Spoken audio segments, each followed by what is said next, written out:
So this whole thing has gotten so bizarre and so strange and so odd that we're just going to have to go a bit. Let's start at the beginning and just kind of run through this because we don't know exactly what's happening, but we know that something's happening. And what I like to look at when we're looking at something like this is what are the hard points? What are the things we 100% know for sure? And what's the fluff? What's the stuff that's very much up in the air? So, to just take kind of a historical step back, you have Wagner, which is a private military corporation that, from my understanding in the reporting that Duran did on this, it was the Russian Interior Ministry and I think some intelligence service industry approached Prigozhin, who had gotten rich providing catering services to the Kremlin or something, and they formed Wagner. The idea behind Wagner was that it was going to be this elite group that was technically a private military, but in reality served the Russian state. And this would allow Russia to get around some of the rules of war. Also, if they wanted to have Wagner hire themselves out to Syria or Sudan or some sort of country, that they could do that and have implausible deniability. And over time, it's kind of grown into be this elite specialized shock trooper division. Now, to my understanding, Prigozhin has no military background. He's like a businessman, and I don't think he is in actual military command of the Wagner Group. At least that's what people have told me in the past. But he's become the face of it. He appears in all their promotional material. He kind of got famous in part for making vlogs where he will go up and just go to the front lines and meet with his men and put himself in danger.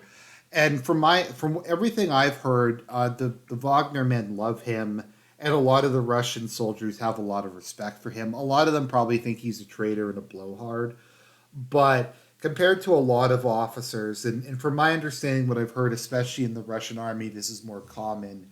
There's a lot of respect for field officers who lead from the front and put themselves into danger. Now, if someone's more familiar with the Russian national character than me, you can maybe comment on it, but there's a lot of respect for him. And he's been getting into this ongoing fight with the Ministry of Defense over the fall of Bakhmut, where he kept saying, "Oh, we have no artillery. The Ministry of Defense is letting my boys die. This whole war is a disaster. Everything's lost." And he's basically just kind of been doing this for the last 3 or 4 months or so. And even after, there was a time like near the end of Bakhmut where he said that he's done and he's pulling out and he's abandoning the assault, but then he didn't abandon the assault, and then like it's just really weird, unhinged stuff. And like there was, I'm trying to remember what some like he did this video where he filmed a bunch of like his soldiers were dead, and basically, his rhetoric just keeps getting worse and worse and worse, and saying that the Russian Ministry of Defense are a bunch of traitors. He's never attacked Putin, though.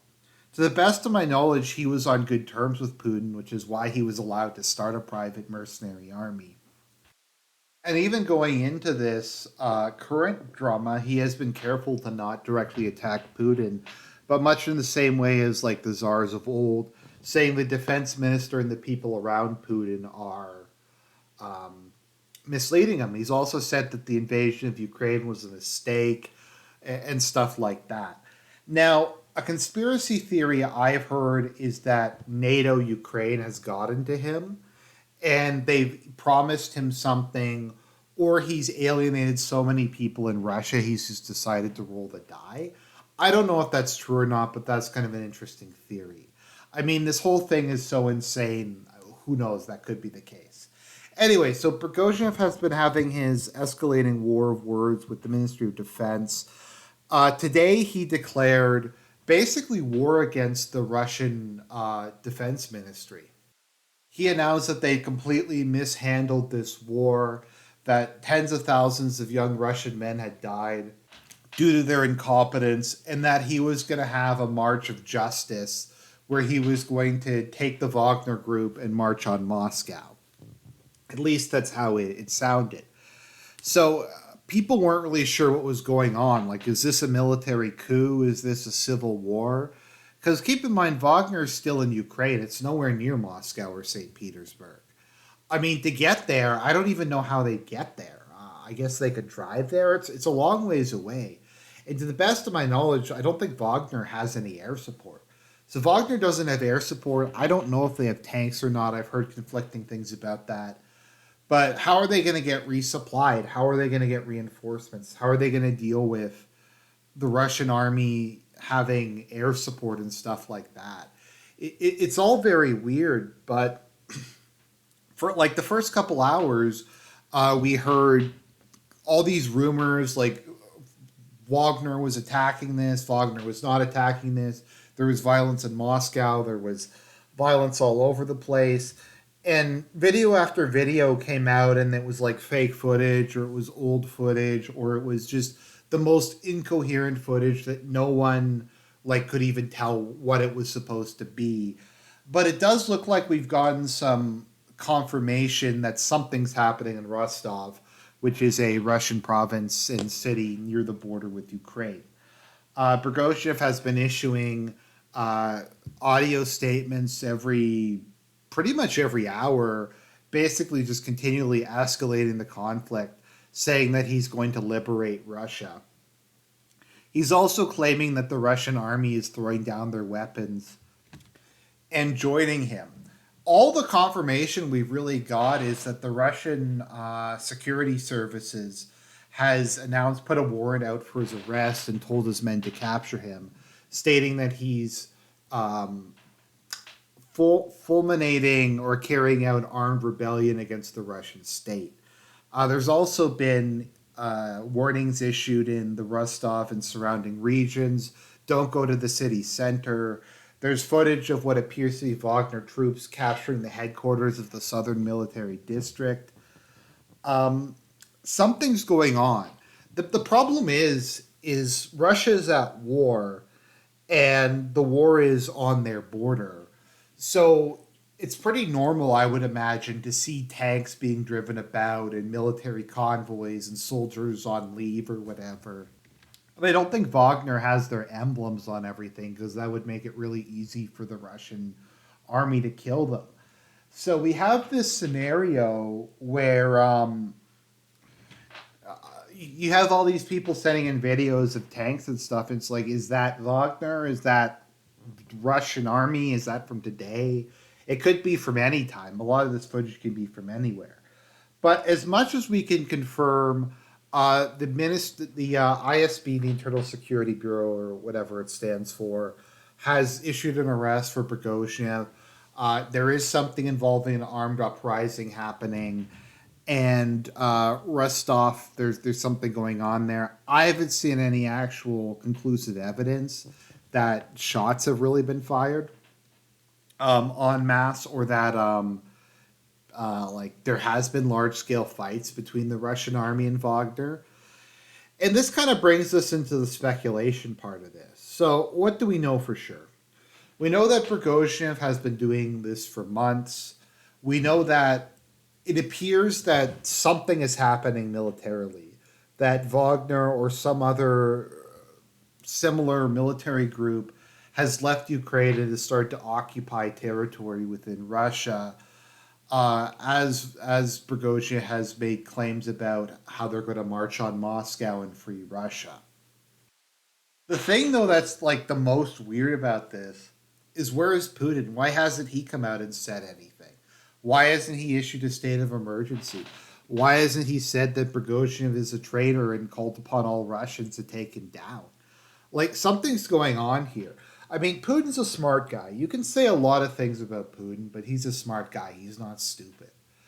Would he really put this guy in charge of an army of like 50,000 people if he didn't trust him?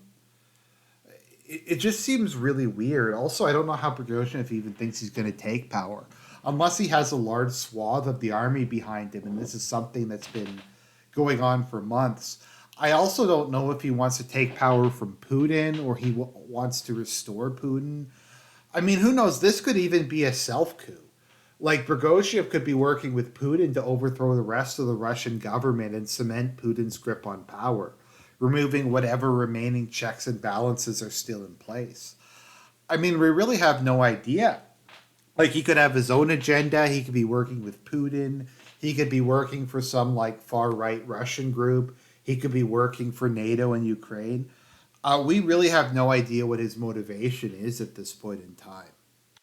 How much military support he has, what the plans are, if the Russian army is going to be deployed to take them out.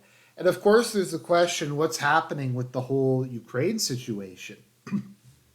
What's happening with the spring offensive? Was this part of the spring offensive? Was this part of the plan the whole time? That they were just waiting until like all seemed lost and then Prigozhin was gonna like turn traitor and try to ruin the war effort? Because I mean, theoretically, okay, so if the Russian army maintains its loyalty to the Russian state and to Putin, I'm not saying Wagner aren't good soldiers, but between the air support, I imagine they have way more tanks and other stuff. I mean, the Russian army can peel like 1 or 200,000 people out of their reserves and take and put down Wagner. I don't think it's going to be nearly as difficult as fighting Ukraine, and they can still go back and win the war in Ukraine. But I feel like something bigger is happening here, and I just don't know. Is this a colored revolution? Is this like the ultra nationalists in Russia who are tired of milk toast Putin and they want to go full Nazbol, full Zon Rashism, Z balls to the wall? We really have no idea at this point in time, and it's very concerning.